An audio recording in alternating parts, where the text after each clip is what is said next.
You're watching the number one podcast in the whole entire wrestling community, and I'm your host Juanzo. And I'm your other host, Jean-Paul Leek. And together we are Road Break. How's every single one of you, family? And it's time to talk about AEW Dynamite. You know, this show that actually they're starting to get us ready for a move on Friday nights. The second time that we see it on a Friday. What do you think, Jean-Paul? The fallout or everything that comes out after Double or Nothing?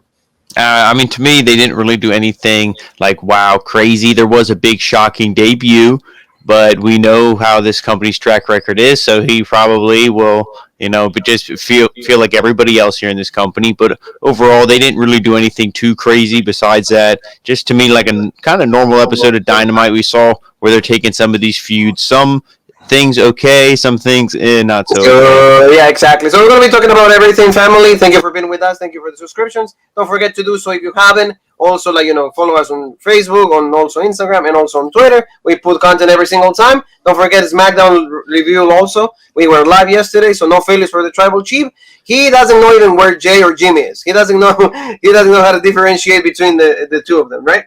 Yeah, this was really good, just mostly carried here by this story. They faced the Mysterios, screwy finish, faced them again in the main event. Roman causes a DQ. Maybe he doesn't want his cousins to have titles. Maybe he says he doesn't want them to fail. Maybe he doesn't want them to outshine him by also having gold. So who knows where the story's going to go, but it's good stuff. Exactly, so don't forget to watch that, family. So tell me a little bit about the opening of the show. The Young Bucks against PAC and PENTA MIEDO. Pretty good match, but it pissed me off the end. Can they ever put over the good guys here? The Young Bucks, can they ever do the job for somebody? I don't think so. No, and the PENTA and the Young Bucks, they have the chemistry and stuff. Even PAC, he's so good. Like we always say, we don't understand why he can't break through that ceiling and be in the main event, because he definitely has the talent and the look and the promo skill and everything.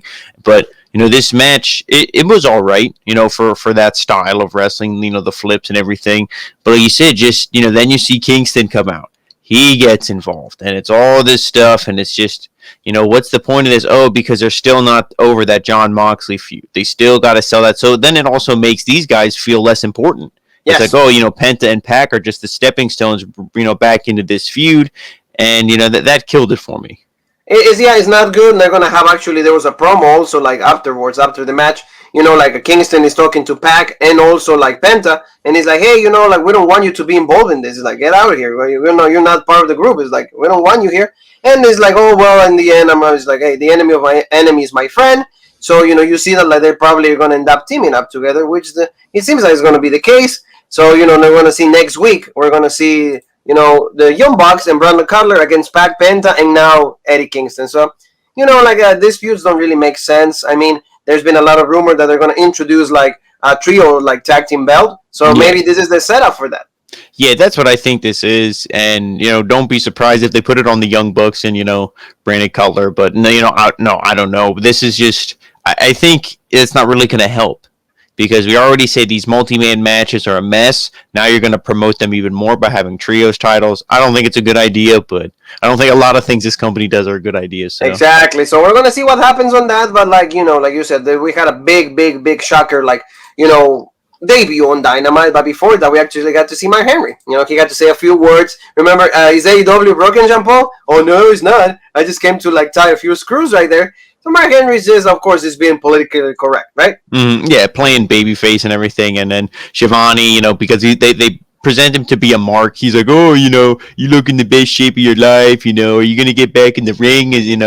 And then Mark Henry doesn't really say yes or no, but he says there's lots of gas left in the tank. And then Vicky Guerrero comes out. The excuse me, same bullshit. And she's screaming and she introduces, El Idolo. She says Idolo. Yeah. She says he's a third generation superstar, all this stuff. And then commentary has to sell dumb, huh? Who did they say? What was that? When she said it, it was also who? Yeah, like you said, because she just said it in the Spanish way, but I guess her Spanish is not that great. But El Idolo Andrade. So what? And of course he came out. Did you like this, or what are your expectations of Cien Almas here? Yeah, no, I didn't like this because I thought this was maybe going to, let's promote this thing with Omega. And, because that can be Omega's downfall. He's facing Moose. He's facing Jungle Boy. He's facing Andrade. He's, has, too many like too many challengers here, and he can't keep, he can't focus all his attention onto one. So then this will kind of start to be the downfall. But unfortunately, Andrade signed. So now he's just, like I said, he's going to be like everybody else. I mean, he cut a good promo. Andrade's badass. We know this. If you present him and use him the way he should be, he can be one of your top guys. But Yes. Are they going to do that? No, probably not. Because like I said, he's going to just be thrown in a match with, like, who knows? Laredo Kid or somebody like that. And just, they're sure they're going to bring Vega. They're going to bring the Trinidad. They're going to put them together. He showed a lot of respect for, like, also Vicky. He says he was the face of the Latinos. Somewhere else now he's going to want to be the face of AEW. So for the ones that, like, already didn't know, there you go. And Idolo is all elite. I don't have a lot of expectations. To me, like, it's just like it's so bad that, like, from WWE they go right after they go to AEW. It's just like he was one. He already wrestled in Japan, had a ton of success. I think he could go back, and did Japan have even more success? That's a really good business over there in New Japan. Make a lot of money over there. But some of these guys maybe he didn't want to because then he couldn't see Charlotte. So, hey, what's the closest thing? Florida, okay, it's nice. Okay, honey, we have a house here. Go suplex Flair, all of that. Exactly. I love Almas, but, the fact that, like, he just goes there is like retirement home. Like, it's just like they play fact potato with guys. It's like, so, I'm not too thrilled about it. And, seeing how everybody's being portrayed on AEW, that actually, I don't know if it excites me or not. So let's go to the next one, Paul. Cody Rhodes and Lee Johnson against QT Marshall and Anthony Ogogo. This was another one. Cody selling himself. Ogogo, I guess, kind of a little bit of a better showing here. I don't like the spot that, like, Ogogo did, like, the frog splash onto, like, Cody, and then also, like, Lee Johnson dove on that. So, like, that looked a little bit weird for me. But despite this, this feud is already dead. Remember, we said Cody beat Ogogo. So why are they even fighting still? So I don't know. It's not good for me. Yeah, exactly. This Cody should have lost at the pay-per-view. Then you'd have a reason to continue this feud. So going into this match, nobody really cares. Ogogo looked good at the pay-per-view. So, okay, maybe we want to see more of him. Nobody wants to see Lee Johnson. Nobody wants to see QT Marshall. And then you see, ex Bailey's, boyfriend, whatever his name was, it a Solo. He comes out. He's Solo now, yeah. No, Bailey, exactly. Yeah, exactly. So he comes out and causes a distraction, all this stuff. The big gut shot, and of course, so Cody, or not a gut shot, it was like a sucker punch. Yes. So Cody can sell one of the punches here, but at the pay per view, he wasn't selling them there. He was kicking out at like two left and right. So they're just trying to continue this feud just to keep Cody on TV because. Instead of booking it the right way, where Cody loses and then wins in the end, he has to put himself over in the beginning, and then what? Nobody cares about the feud. That's what. Exactly, and QT Marshall was like, raise my hand, I beat him, I did it, and then, all the members are here, like the factory skull, right? I think, yeah, like, they're it's legit, It's like, come on. It's like, you already lost at the pay-per-view, it doesn't make any sense. It sucks that, like, Cody and these guys don't have anything to do, like, I was on their own, they have to create these tables, but when you create them, you don't even give them importance enough. So, like, nobody cares about it.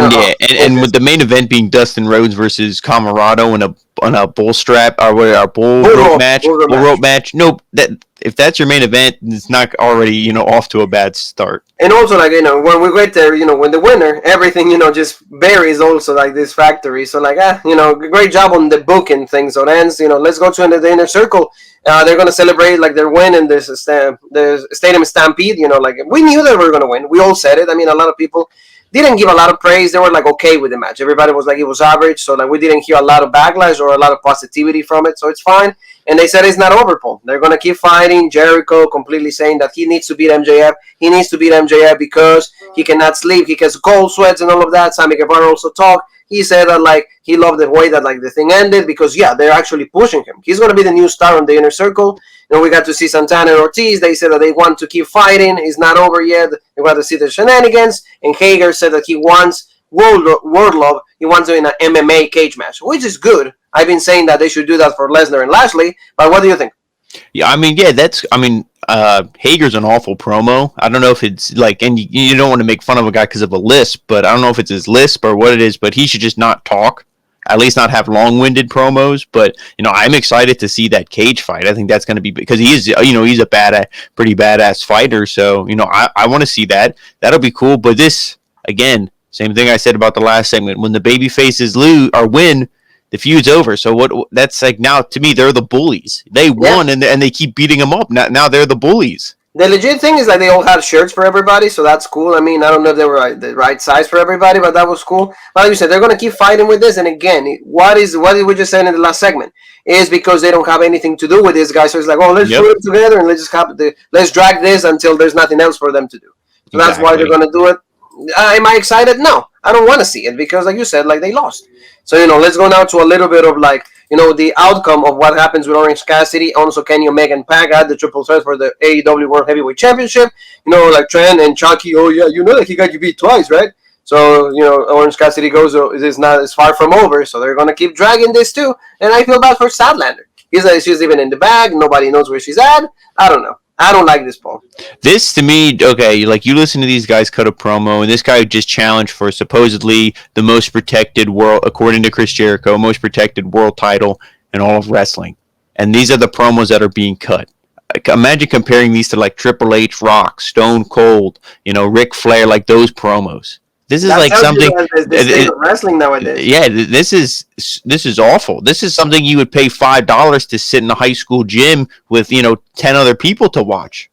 When they give you a hot dog for free, right? Yeah, this is awful. I mean, this, like I said, the main event title picture on this show is completely awful, and these guys should not be nowhere close to it.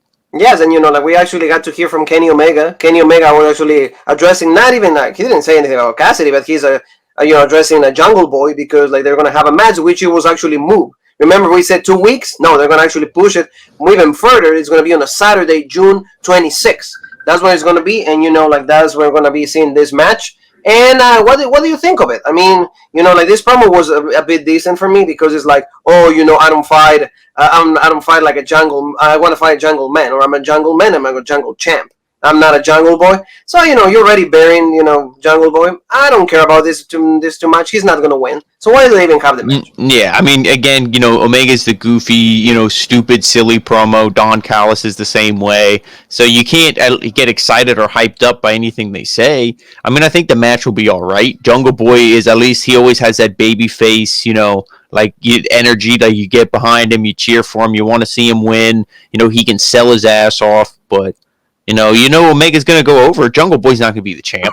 Exactly. So Omega's going to go over, so it's like, Remember, it's going to be in 3 weeks. It's going to be live on Saturday. They keep moving the show because of the NBA playoffs, so like that's what they're going to do it, and they decided to make this like the main event. Like you said, is he going to win? No, he's not. There's no way that like Moose is not going to be able to take a championship opportunity from Omega, and now Jungle Boy is going to win it. There is just no way, Paul. So it's not going to happen. So that's at least decent that they're protecting the champion because I mean Jungle Boy, everybody wanted Christian. Right? Everybody wanted him. Yeah, and Jungle Boy, I think at some point he could be a champ. You could build him up. Like, look at Chris Sabin, somebody like that. Nobody thought Chris Sabin, when he was in the Motor City Machine Guns, would ever be world champ, but he was. You know what I mean? So this guy could see the same path. But what did you say, though? Build. You got to make me believe. You got to make me believe. Yeah, exactly. And how many times did they do this with Jungle Boy where they push him? Oh, here he is with Chris Jericho. Here he is against this guy. In a singles run, he gets so far, then he loses, and just go back to your tag. They'll probably be the first triple tag team champ, trios champ. Probably, it would be like Luchasaurus, like Marco Stunt, and him. But then if you do that, what was this whole singles run thing? I mean, like you said, maybe for the future. They want to test the water and see like if he can get over, which he can, because the music does it. Even Omega and Callis would, I mean, but I don't know why you just didn't. To me, it just makes more sense to do this with Christian. Oh, yeah. No, but absolutely the easiest booking ever. Remember, we said the stare down with the title. No, they have to do Jungle Boy. That's fine. They have a match. Christian Cage and Jungle Boy against Private Party. Why is Private Party fighting in suits? Can you tell me that? Because this company is a joke. It's a parody of wrestling. And this match was also a parody of the normal rules and the normal way wrestling should work. So you have the big guy, Christian, 6'3", 6'4", whatever he is. He's the one who was selling this whole match. He's the one who got isolated. He got beat up. Not the smaller guy. Not the guy who's 160 pounds. 5'8", whatever the hell he is. It was the huge guy. He was the one who was getting beat up and was selling this whole match. So it just throws off the whole. It doesn't make any sense. But you know why they're doing it, so he can make the big hot tag to Jungle Boy. So Jungle Boy come in, look good, everything. Which is what happened. You got the snare trap. On Isaiah. I think it was. No, Mark Quinn. I think it was Quinn. Yeah.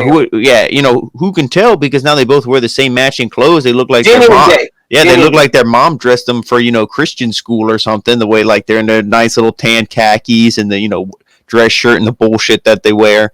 But, he gets the win. He looks good. And you think, okay, legit. Christian's like, all right, I'll see you next week, man. Whatever. I'm going to go back.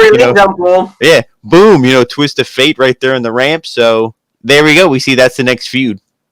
Matt Hardy's like, I hate Randy Orton more than you, Christian. And Christian's like, no, I hate him more than you. So that's what the feud is. The feud hates Randy Orton more. This is bad. Like why they have to, like you said, like they always have to resource to WWE stuff when they should focus on creating their own things. If you want to sell yourself apart from that, just listen to this. You could have switched it where Jungle Boy was the second guy to, he lost to Christian, whatever. You could have done this same match. You could have had Matt Hardy attack Jungle Boy, and then you could do the three of them versus Luchasaurus, Marco Stunt, and all them, and boom, there's your match. At least that makes sense. Christian going against Matt. Yeah. It's fresh. It's not, oh yeah, I want to go back to 1999 when I will see Matt Hardy against Christian and then Edge and Jeff Hardy on the outside. So yeah, that's why like they always have to go main lane because they know that like as of now, and also they cannot pull up good stories on their own. And also, Matt Hardy, you could still have him be not for this feud, but just to be more over, still have him be babyface. And Private Party was the best when they were babyface when they first came in. Yes. Now as heels, they suck. No, it's because it's just, annoying and boring, So like these guys, Team Taz looks the worst now because they always lose.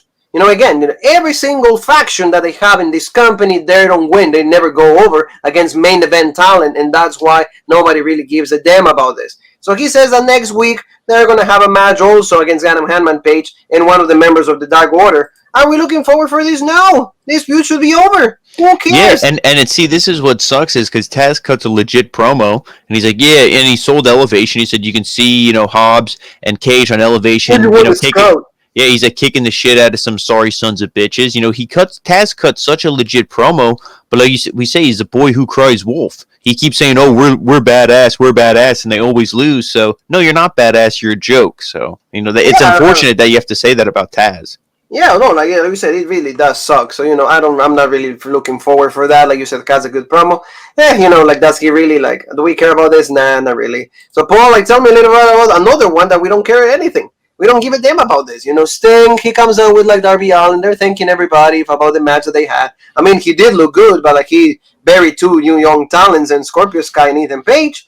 So like he's talking about that. They come out and crying babies. Oh yeah, you're good. Yeah, you actually are the icon. So what about Darby though? So they're trashing Darby and they're like, hey, make sure that we're gonna have a match with you next week or so. And then, but you have to find a partner that is not Sting. Why is this feud still on? Why do we care about it? That's the narrative of this whole show where it's like Tony Khan can't help himself. He has to put all the baby faces over, in almost all the feuds at the pay-per-view, but then expects the feuds to continue and expects us to care, and that's the problem because we don't care about this. Like you just said, there's really nothing else to say. Who's Darby Allin going to pick? I don't know. Who was feuding with these guys? Again, I don't really know. So... exactly. And it's not even, oh man, it could be anybody. I'm not excited for who it could be. I really don't care. It'll probably be somebody who we don't care about. Unfortunately, it's not good. It's just not good. And this show, these are the things that again, like you keep prolonging things when like the feud should be over. Give me something fresh.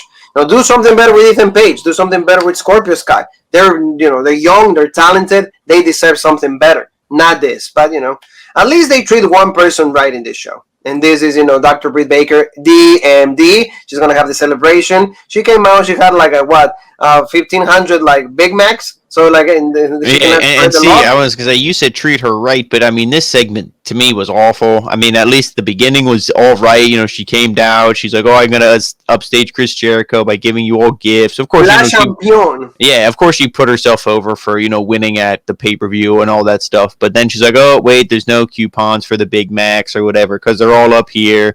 And then celebrating, laughing, ha ha ha. But then, like, instead of just having a segment where she comes out and says, I'm the best of the women's division, I'm going to put the women's division here on the map because, nobody's better than me. You're all going to, not like bow down to your queen. Don't be like Charlotte or anything. But you know what I mean? Just really be a heel, put herself over.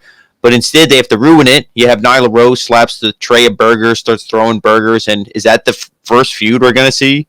Nyla Rose versus Britt Baker? So already her title reign is off to a shit start. It's not good. Yeah, unfortunately, Nyla Rose, like you said, there's nothing really like to say about her because like she has been used like sporadically, right? Like every single time that like she's there, like then we see her And like we three, see 4 her. months. She's a heel. She was a Vicky. She's a heel. Okay, now she's a babyface. Yeah, yeah, and then all of a sudden that changed. So like you said, another not great thing. So now let's go to Miro. Miro like actually cut a promo. He said he thanks God for his strength and for his hot wife. Good for him. Already like an awful promo right there. I don't care about that. See, Like I mean, see, to me, that I thought it was badass, this whole promo, because before that we saw the Dark Order. John Silver's like, oh, I was going to have my chance, but my shoulder's still messed up, so I'm giving it to Evil Uno. Evil Uno's like, I'm going to make the best of this, blah, blah, blah. I won't let you guys down, all this stuff.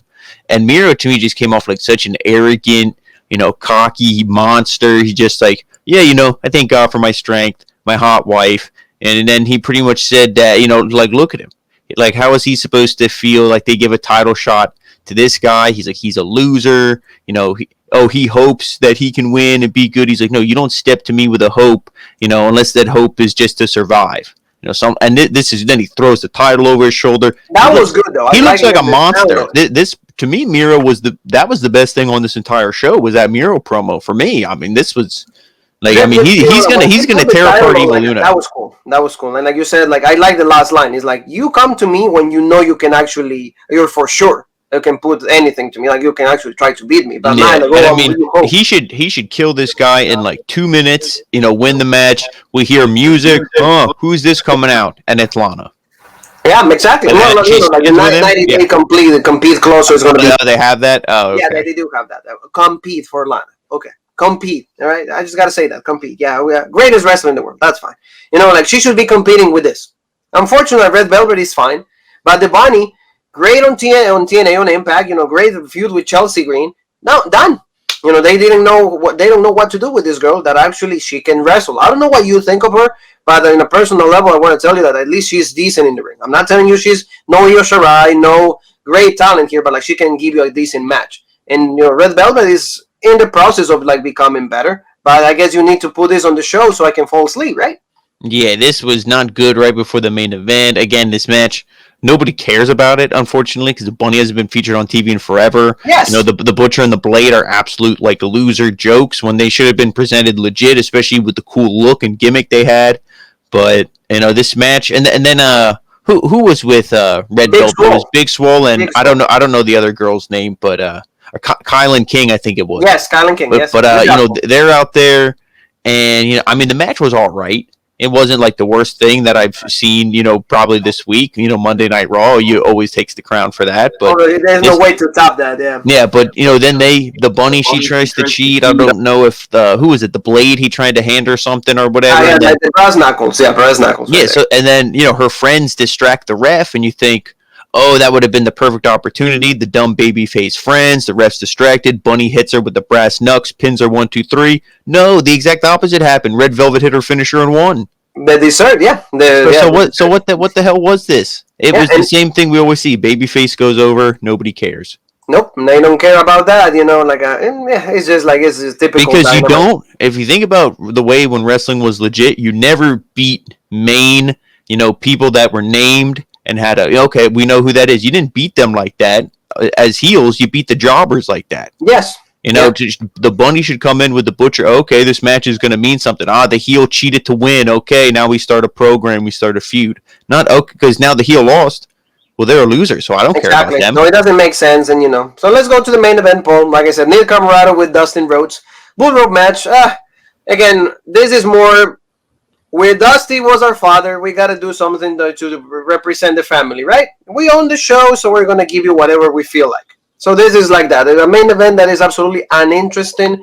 Yeah, you want to see a bull rope match? You go and see the WCW days, right? I don't know what's the need of this. Yeah. Does it get me excited? No. Camarado is not a main event player. Dustin Rhodes is good, but yet, he's already twilight of his career. So why? Yeah, I didn't, it came out of nowhere. I didn't think this was going to be the main event. I don't even know why this is happening. I guess because everything going on with, Cody versus the Factory and everything. But Dustin is all right. What do we always say? He can do his stuff good. He doesn't try to really do anything that, out of his, talent and skill range for his age and everything. But the match, of course, it jump-started everything. Then they finally tied it to Nick Camarado's hand. They're going at it. But how do you get into it? How is this your main event? I don't care about... We never see Dustin on TV except when he's up Cody's ass. Now he apparently has his own match, and we're supposed to care. I really don't. And then we see Aaron Solo. He's out there. All this stuff. It's Fuego del Sol right here. We got to see a little bit of color also. At least that was okay, At least Bruiser Brody here, right? You don't use Bruiser Brody when you see him. To me, the best part of this match was when I forget who had the bull rope around whose neck, but they were kind of like got the apron and everything. And then Jim Ross said, "Oh, this is something like it's like a headlock." He's like, "A headlock. Do you remember that, folks?" Like such a good shot at AEW. Like, yeah, these guys, they don't even wrestle. Do you even remember what a headlock is? It's just, there we go. So, and then, of course, like I said, Solo's out there. He sets up the table. Jim Ross is like, get this asshole out of here. What the hell? This is bullshit. And then, Excalibur's like, oh, well, remember, JR, it's no DQ. So, and it's like, oh, of course it is. That just because it's no DQ doesn't mean you have to do all this crap. Yeah. But, then eventually, Dustin gets powerbombed through the table the long way, vertically, not horizontally. So that kind of, I don't know if like the leg of it, hit him, but it didn't look too pleasant going through that table. But of course, it's only a 2 count. That didn't finish it. That didn't, take him out of it.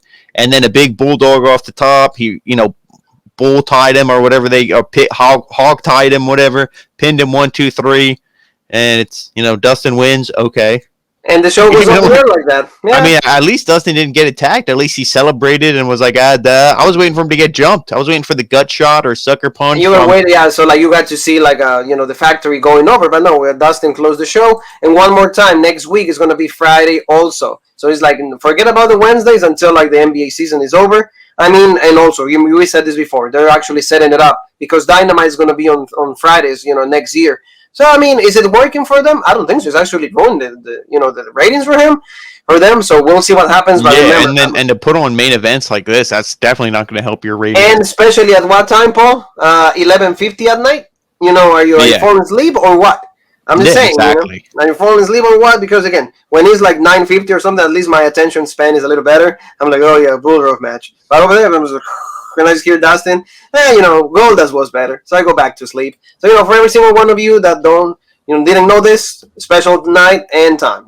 Family, thank you so very much. This is AEW Dynamite. It needs to get better. It just needs to get better. Unfortunately, bringing more guys is not going to make your product better. You keep just bringing everybody. So at some point, money is going to be an issue. And I'm telling you that right now. Because you think Almas is going to come out with for just pennies and stuff or change? I don't think so. So, that's why they need 4 shows to showcase everybody. And for me, it's not good. Closing thoughts, Paul, before we go. No, I mean, you pretty much said it eventually because, the fans are in it now. But if we see that these, less than 1 million diehard fans aren't even watching the show when it's 2 hours later on a Friday night, you would think, okay, they're ready for the weekend because they have the young demographic, so they should be staying up late. But people aren't watching, so like you said, that money well is going to dry out soon. Tony Khan is eventually going to be like, "Hey, I own the Jaguars, and they make me a lot more money than this." So, and then, like I said, don't bring everybody. Now you're thinking Samoa Joe's might be there. Now, all of those guys that were released, maybe Murphy will be there. Aleister Black is going to be there. You're just making, just becoming like the retirement home.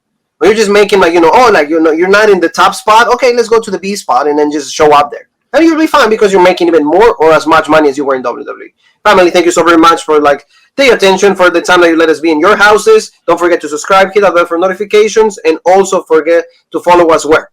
And make sure you follow us, Rope Break on Facebook, the OG Rope Break on Twitter, Original Rope Break on Instagram, and of course right here on YouTube, the home of the #1 podcast, the YouTube wrestling community, the Original Rope Break. So we'll see. We have more content for you guys, so one more thing is left to say, and that is...